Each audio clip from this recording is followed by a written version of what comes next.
There is a lot of talk going on regarding what would RBI do in its monetary policy review.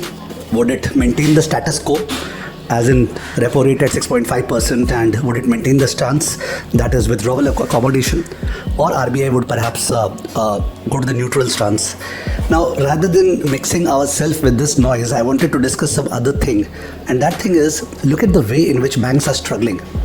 You have a situation where traditionally we have been taught that banks mobilize deposits, low cost, no cost deposits, the CASA stuff, okay, also fixed deposits which are also low cost, and then they are able to lend to corporates at higher rates and they earn a margin, the net interest margin. Of course, there are losses, credit losses on the corporate front, on the retail front, but because there is a nice gap between the lending rate and the deposit mobilization rate of the banks, therefore the business is quite good. And earlier the stress used to be on the credit side, but now it is not the corporate credit stress, but it is the deposit stress that is hurting banks. Banks are not able to mobilize deposit thanks to the fact that financial savings is now going towards mutual funds, whether they are debt mutual funds or equity mutual funds or multi-asset mutual funds, and banks are really struggling. The credit growth rate has far exceeded the deposit growth rate. Only after RBI's continuous smack, this particular thing has come down, not by increasing the deposit growth rate, but by lowering the credit growth rate. But when an economy is surging, is it actually possible to reduce the credit growth rate? No. So banks have to now borrow by issuing bonds at higher rate.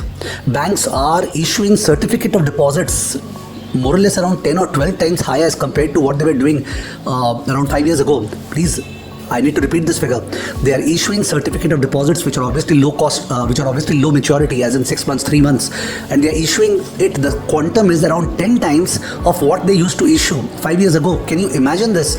Which means that this rolling of CDs is being used to pump the credit. This is a complete asset liability mismatch. So there are two problems. Number one, we have an asset liability mismatch. Banks are borrowing short term and they are lending long term. You know what can happen as a result of it?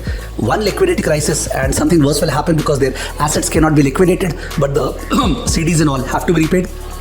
And the second is the pressure on the net interest margin, massive pressure on the net interest margin of banks.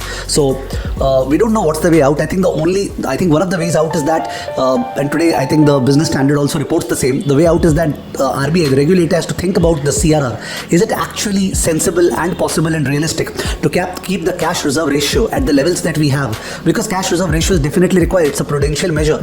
But given that the banks are struggling in this manner, and obviously the bank's health matters a lot, it is but logical to rethink about the entire design of the banking system, given that there is a structural shift in which financial savings are mobilized in the economy.